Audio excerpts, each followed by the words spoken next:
Hello friends, this is the third video lecture of our contract law series. तो जो first video lecture था उसमें हमने ये देखा था कि what is contract and what are the essentials of contract. तो उसमें जो फर्स्ट essential था it was valid offer and valid acceptance. तो आज के वीडियो में हम लोग देखेंगे कि ऑफर क्या होता है and what are the essentials of valid offer. So offer जो होता है वो सेक्शन 2A में given. It is given in section 2A. It says when one person signifies to another his willingness to do or abstain from doing anything with a view to obtaining the assent of that other to such act or acceptance, he is said to make a proposal. तो proposal और offer एक ही चीज है. इसमें कहना क्या चाह रहा है, इसकी लैंग्वेज को समझते हैं. व्हेन वन पर्सन, एक आदमी सिग्निफाई करता है, किसी और को बताता है, टू अनदर हिज विलिंगनेस, उसकी इच्छा, टू डू और to abstain from doing anything. मतलब इसमें एक आदमी सिग्निफाई करता है, मतलब कम्युनिकेट करता है सेकेंड पर्सन से हिज विलिंगनेस कि वो second person to do something और to abstain from doing something, या वो सेकेंड पर्सन कुछ काम एक्शन ले या कोई काम ना करे, to abstain from doing something with a view. वो ये ऑफर दे रहा है विद अ व्यू कि उसको उस सेकंड पर्सन का एसेंट मिले. So with a view to obtain the assent of that other person to such act और abstinence. So when one person, एक आदमी सिग्निफाई मतलब बताता है सेकंड पर्सन को अपनी इच्छा कि वो कुछ एक्शन ले या कुछ काम ना करे, to abstain from doing anything with a view to obtain the assent of that other, then he is said to make an offer. तो ये इसका डेफिनेशन हो गया कि ऑफर क्या होता है. सो नाउ इसके एसेंशियल्स क्या है. तो सबसे पहला एसेंशियल है एक्सप्रेशन ऑफ विलिंगनेस. एक विलिंगनेस होना बहुत जरूरी है.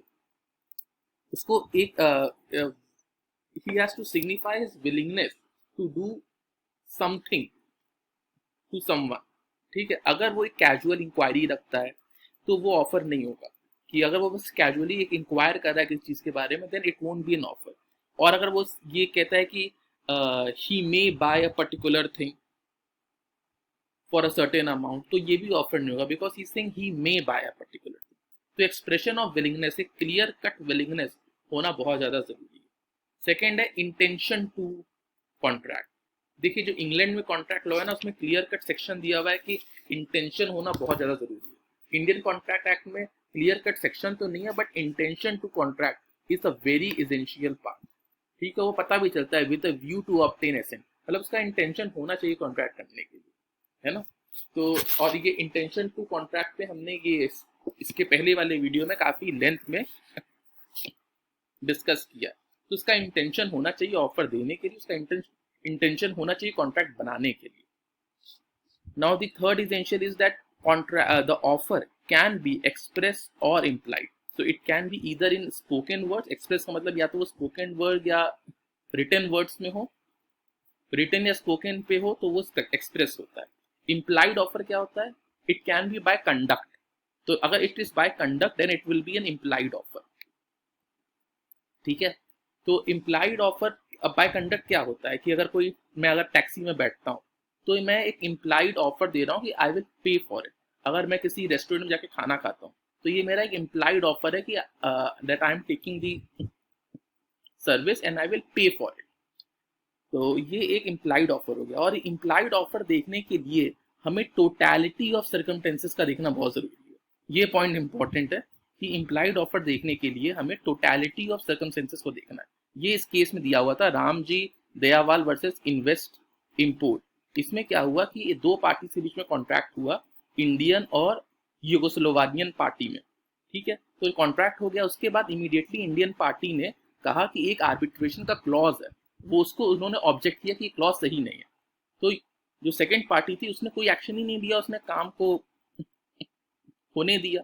तो बाद में जब डिस्प्यूट हुआ तो कोर्ट ने ये बोला कि क्योंकि इंडियन पार्टी ने उसको ऑब्जेक्ट किया था और सेकेंड पार्टी ने कुछ जवाब नहीं दिया, तो एक इम्प्लाइड एग्रीमेंट हो गया कि वो बात मान रहे हैं कि आर्बिट्रेशन क्लॉज डिलीट हो जाएगा, ठीक है। So arbitration clause will be deleted by an implied agreement. तो यहाँ पे हमने क्या देखा, टोटलिटी ऑफ सर्कमस्टेंसेस देखा कि इंडियन पार्टी ने ऑब्जेक्ट किया था और जो सेकेंड पार्टी थी उसने कोई रिप्लाई नहीं किया और उसने वर्क को कंटिन्यू रखा, तो मतलब they are agreeing to it, ठीक है। तो ये हो गया इम्प्लाइड ऑफर। इसमें टोटलिटी ऑफ सर्कमस्टेंसेस देखते हैं टू जज the conduct. Now, certainty of offer. It is also very important. It is given in section 29. The offer should be certain. It should not be vague. If I say that I will buy your house for rupees 5 lakh or 10 lakh, तो ये एक वेग सा offer हो गया, मेरे को clear ही नहीं कि मैं कितने प्राइस पे उसको लूंगा, 5 लाख पे या 10 लाख में। और if I say that I will buy your house if I can afford it, तो ये भी बहुत वेग हो गया because it is not clear. तो certainty of offer is also very important. अब ये जो है fifth point, it is very important. Fifth और sixth is a very important essential. Fifth point is regarding communication of offer. देखिए, offer का acceptance होने के लिए ऑफर की नॉलेज होना बहुत ज्यादा इंपॉर्टेंट है, ये पॉइंट इस पे बोला गया है। तो सेक्शन 4 कहता है कि communication of offer is complete. Communication of offer तभी कंप्लीट होगा when it comes to the knowledge of the acceptor, जब जिसके लिए वो बनाया गया उसके नॉलेज में आ जाए। तो इसमें एक फेमस केस है लालमन शुक्ला वर्सेस गौरी दत्त का। अब इसमें देखिए 2-3 पॉइंट कोर्ट ने कहा जो कि काफी इंपॉर्टेंट है। इस केस में क्या हुआ था, एक आदमी था, उसका नेफ्यू घर से भाग गया था, ही एब्सकॉन्डेड फ्रॉम होम, ठीक है। तो जो इस आदमी का सर्वेंट था वो अपनी ड्यूटी समझ के उसको खोजने के लिए जाता है। तो जब उसका सर्वेंट खोजने के लिए जाता है उस बच्चे को, तो उसके बाद ये जो पर्सन है ये एक ये क्लेम एक ये ऑफर करता है, जनरल ऑफर सबको एक ऐलान करता है कि ही will pay ₹500 to anyone who finds his nephew. लेकिन ये बात उसके सर्वेंट को नहीं पता थी क्योंकि वो तो खोजने निकल चुका था।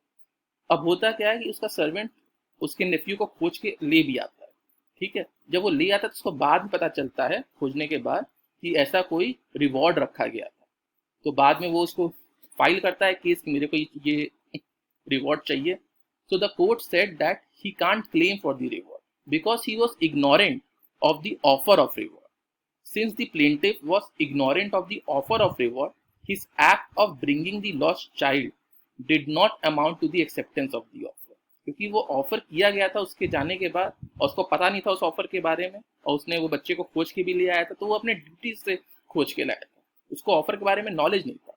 तो knowledge of offer is something really very important, ये इस केस में कहा गया है। Since he was ignorant of the offer of reward, therefore he was not entitled to the reward. अब इसमें एक पॉइंट और इंपॉर्टेंट है कि motive is not necessary but knowledge and intention are important. अब जैसे एक केस था विलियम्स वर्सेस कार्वरडाइन। इस केस में क्या हुआ कि एक लेडी थी, उसके हस्बैंड का मर्डर हो गया था, तो उसने रिवॉर्ड रखा था कि जो भी मर्डर्स के बारे में इंफॉर्मेशन देगा उसे वो कुछ पैसे देगी, ठीक है। तो एक और लेडी आती है उन मर्डर्स के बारे में इंफॉर्मेशन लेके, उसका जो इंफॉर्मेशन देने का मोटिव था वो अपना रिवेंज पूरा करना था क्योंकि उन मर्डर्स ने उसके साथ भी कुछ खराब किया था, ठीक है। बट क्योंकि उसको नॉलेज थी ऑफर की, so she can claim the offer, she can claim the reward. तो इसका हो सकता है इंटेंशन था कि वो उसने इंफॉर्मेशन इस इंटेंशन से दी थी क्योंकि उसको अपना रिवेंज पूरा करना था क्योंकि उन मर्डरर्स ने उसके साथ भी कुछ रॉन्ग किया। But since she was knowing about the reward, तो उसको वो रिवॉर्ड मिलेगा। तो आप किस नॉलेज से किस मोटिव से आप एक्सेप्टेंस मतलब वो एक्सेप्टेंस किए वो मतलब नहीं है, बट आपको ऑफर का नॉलेज था कि नहीं, ये ज्यादा इंपॉर्टेंट, ठीक है। ऑल्सो एक और इसमें इंपॉर्टेंट केस है आर वर्सेस क्लार्क का। इस केस में ये बताया गया था कि अगर कुछ ऐसा कंडीशन होता है कि उसके ऑफर के बारे में पता तो था बट जिस टाइम पे उसने एक्सेप्ट किया उस ऑफर को, उस टाइम पे वो उसके बारे में भूल ही चुका था एकदम कंप्लीटली। अब ऐसा कब हो सकता है? इस केस में यही बोला गया था, it was held that even if the acceptor had once known of the offer but had completely forget about it at the time of acceptance, he would be in no better place to not knowing the offer at all. ठीक है, तो इस case में क्या हुआ था कि government ने रिवॉर्ड रखा था कि जो भी इंफॉर्मेशन मर्डर्स के बारे में बताएगा उससे कुछ रिवॉर्ड मिलेगा, और अगर कोई अकॉम्प्लिस है, उस मर्डर का साथी है, तो उसको कंप्लीटली पार्डन दे दिया जाएगा। तो इसके एक्साइटमेंट में जो उस मर्डर का जो साथी था उसने बता दिया सब, अपना जो गुनाह कर लिया कबूल। तो क्योंकि अब उसको पार्डन तो मिल गया, बट उसको वो रिवॉर्ड नहीं मिला, क्योंकि वो उस समय रिवॉर्ड के बारे में कंप्लीटली भूल चुका था। तो ये थोड़ा सा वियर्ड सा पॉइंट है, बट ये भी इंपॉर्टेंट है कि अगर आपको ऑफर की नॉलेज थी, but at the time of acceptance आप कंप्लीटली भूल चुके थे उस ऑफर को, उस रिवॉर्ड को, तो फिर आपको वो रिवॉर्ड नहीं मिलेगा। अब now the most important point is this general offer. तो इसमें Carlill versus Carbolic Smoke is something very important. इस केस में क्या हुआ था, एक कंपनी थी कार्बोलिक स्मोक बॉल। इस कंपनी ने एडवर्टाइज किया कि वो लोग पे करेंगे £100 टू एनीबडी जो उनके स्मोक बॉल को यूज करता है और उसके बाद उसको कोल्ड या इन्फ्लुएंजा हो जाता है। ठीक है, उनका जो स्मोक बॉल था वो कोल्ड और इन्फ्लुएंजा के अगेंस्ट था, मतलब उसको खत्म करता था। तो उन्होंने एडवर्टाइज किया था कि अगर किसी को हो गया कोल्ड और इन्फ्लुएंजा ये गोली खाने के बाद भी, तो उसको कंपनी 100 पाउंड देगी। और अपनी सीरियसनेस को दिखाने के लिए उन्होंने 1000 पाउंड्स एक बैंक में भी किया था डिपॉजिट। अब लेटर ऑन क्या हुआ, एक लेडी थी, उसको ये हो गया, उसने स्मोक बॉल लिया बट उसको कोल्ड और इन्फ्लुएंजा हो गया। तो कंपनी ने पैसा देने को मना कर दिया, उन्होंने कहा कि हमारा तो इंटेंशन ही नहीं था, but court said that they are bound to do so, they have to pay the compensation to the lady. तो अब इसमें ये तो हो गया कि कॉम्पनसेशन देना होगा, बट इस केस में सबसे इंपॉर्टेंट जो पॉइंट आया वो आया जनरल ऑफर का, कि जनरल ऑफर क्या होता है। ठीक है, अब इसमें जनरल ऑफर क्या होता है, ऑफर हम किसी एक स्पेसिफिक पर्सन को भी दे सकते हैं और या फिर जनरल भी दे सकते हैं। ठीक है, अगर हम एक स्पेसिफिक पर्सन को देते हैं तो वही स्पेसिफिक पर्सन उसको एक्सेप्ट कर सकता है। अगर हम एक जनरल ऑफर देते हैं तो हम एक वर्ल्ड एट लार्ज को देते हैं, और जो पर्सन फॉरवर्ड आएगा उसके कंडीशंस पूरा करते हुए वही एक वैलिड एक्सेप्टर होगा। तो हम इवन दो पूरे वर्ल्ड को ऑफर करते हैं, but we will perform that offer with only that person who comes forward and performs the condition of that offer। ठीक है, ये होता है जनरल ऑफर, जो इस केस में बताया गया था ढंग से।